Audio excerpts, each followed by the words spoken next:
नमस्कार, मैं किरणेश मन। संसद का मानसून सत्र 21 जुलाई को शुरू हुआ था और 21 अगस्त को समाप्त हो गया।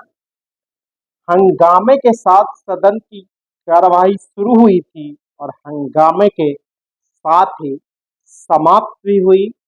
और यूं कहिए कि संसद में नरेंद्र मोदी को पहली बार विपक्ष का करारा जवाब मिलने लगा है। संसद में सत्ताधारी एनडीए के 293 सदस्यों पर इंडिया गठबंधन के 234 सदस्य पूरी तरह भारी पड़े। प्रधानमंत्री नरेंद्र मोदी का यह एक 11वें साल का कार्यकाल है। 2014 से 19 और 19 से 24 जहां विरोधियों की संख्या कम थी, सदन में विपक्षियों की संख्या कम थी, लेकिन 2024 में हुए लोकसभा चुनाव के बाद सदन में विपक्ष की सदस्यों की संख्या में भारी इजाफा हुआ है और 234 हो गया विपक्ष का। इससे सरकार भी अब असहज महसूस करने लगी है और विपक्ष अपनी बातें रखने लगा है। इस मानसून सत्र के दौरान बिहार विधानसभा चुनाव से ठीक पहले कराए गए गहन मतदाता सूची पुनरीक्षण अभियान यानी एसआईआर का मुद्दा छाया रहा। इसके अलावे उपराष्ट्रपति जगदीप धनखड़ का इस्तीफा हुआ।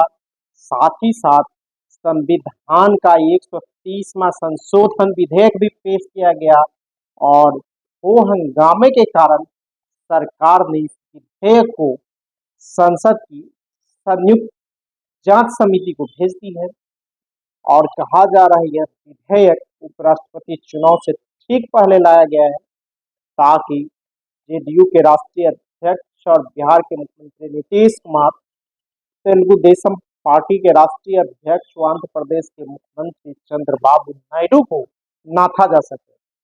विधेयक में प्रावधान है कि कोई भी मंत्री, मुख्यमंत्री और प्रधानमंत्री जेल चले जाते हैं और 30 दिनों के अंदर बेल नहीं मिलती है तो उसे पद से हट जाना पड़ेगा और कभी भी प्रधानमंत्री ऐसे खारिज कर सकते हैं राष्ट्रपति को या राज्यपाल को, उसे हटाया जा सकता है। इसी का विपक्ष ने विरोध किया है और एक संपादकीय भी संसदीय कामकाज पर हिंदुस्तान अखबार में लिखा है। वह लिखता है, संसद का मानसून सत्र हंगामे से शुरू हुआ था और हंगामे पर भी उसका समापन हमारे देश के लिए चिंता का विषय होना चाहिए। लोकसभा में 120 घंटे चर्चा होनी चाहिए थी पर मात्र 37 घंटे हुई। मतलब लोकसभा का लगभग 70% समय बर्बाद हुआ है, जबकि राज्यसभा का 61% से ज्यादा समय हंगामे की भेंट चढ़ गया। जाहिर है समय की इस बर्बादी के लिए किसी एक को पूरी तरह से जिम्मेवार ठहराना मुश्किल है। पहले के सत्रों में भी जिस तरह के वक्त बर्बाद हुआ है उसमें सत्ता पक्ष ने विपक्ष को और विपक्ष ने सत्ता पक्ष को जिम्मेवार ठहराया है।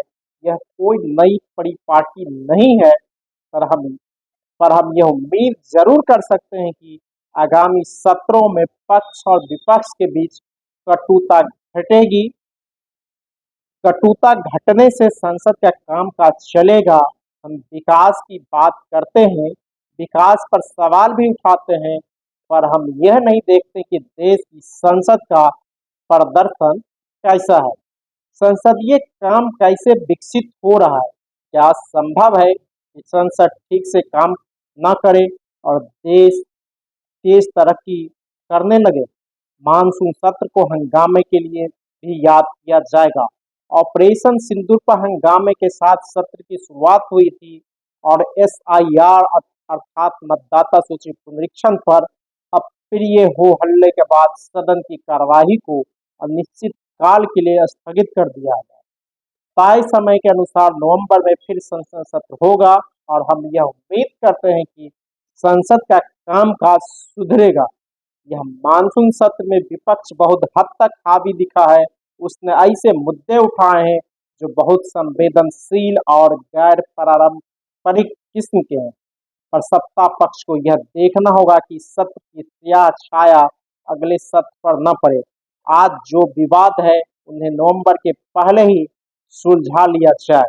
यह चुनौती समय के साथ बढ़ेगी, क्योंकि देश प्रदेश की राजनीति पल पल बदल रही है।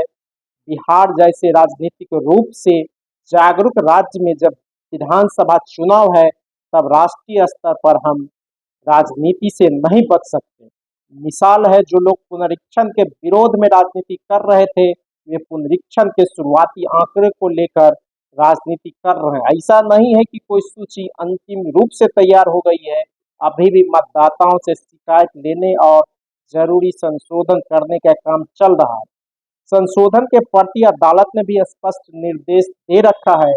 पूरी उदारता के साथ मतदाताओं को सूची में शामिल किया जाए। चुनाव आयोग का जोर मतदाता सूची में छटनी करने के बजाय सूची को विस्तार देने और दुरुस्त करने पर होना चाहिए। विपक्ष को ध्यान रखना चाहिए कि पुनरीक्षण का पूरा मामला सर्वोच्च न्यायालय के संज्ञान में है, अतः इस पर जरूरत से ज्यादा राजनीति ठीक नहीं है। हिंदुस्तान का संपादकीय। बहरहाल संसद सत्र के दौरान कुल 12 विधेयक पारित किए गए। हंगामे की वजह से ऑनलाइन गेमिंग विधेयक पर भी बिना बहस पारित हो गया।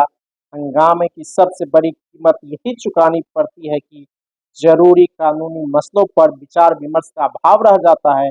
आश्चर्य नहीं, सदन की कार्यवाही स्थगित करने से पहले लोकसभा अध्यक्ष ओम बिरला ने व्यवधानों पर चिंता व्यक्त की और सदन में मर्यादा बनाए रखने पर बहुत पर जोर दिया। कोई दो राय नहीं कि सदन में बेहतर कामकाज सबकी जिम्मेवारी है। इसका एहसास होना चाहिए। एक दिन आएगा जब भारतीय मतदाता अपने सांसदों से पूछने लगेंगे कि आपने सदन में कितने देर काम किया और कितने देर हंगामा। हालांकि सदन चलाने की जिम्मेवारी पूरी तरह सरकार की होती है। सरकार चाहे तो सदन चल सकती है, सरकार नहीं चाहेगी तो सदन नहीं चलेगी। क्योंकि विपक्ष जो सवाल लाता है, विपक्ष जिस मुद्दों पर चर्चा कराने की बात करता है, अगर सरकार उस पर चर्चा कराने के लिए विवश हो जाती है, चर्चा कराती है, तो हंगामे शांत हो जाते हैं। ऑपरेशन सिंदूर पर शुरुआत के दिनों में विपक्ष ने हंगामा किया और सरकार ने इस मुद्दे पर चर्चा कराई। दोनों तरफ से आरोप प्रत्यारोप का दौर भी चला।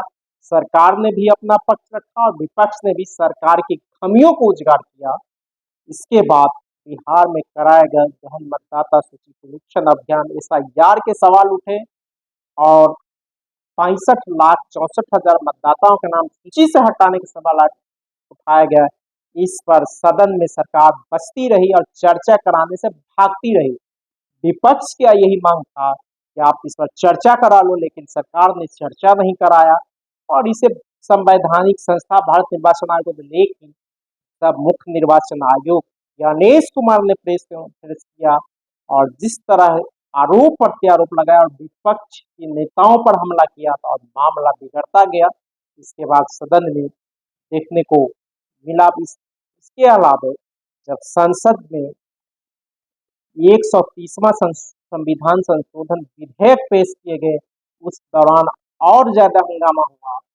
विपक्षी सदस्यों ने विधेयक की कॉपी फाड़कर गृह मंत्री अमित शाह के सर पर फेंका और अंत में हंगामे के बीच अमित शाह ने विधेयक को संसद की संयुक्त समिति यानी जेपीसी को भेजने का ऐलान किया।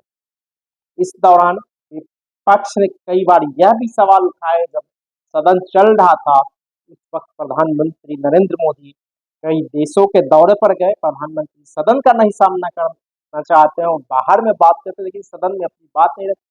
और ऑपरेशन सिंदूर सहित एसआईआर का मुद्दा और कई देश के मुद्दे थे, कई महत्वपूर्ण मुद्दे थे।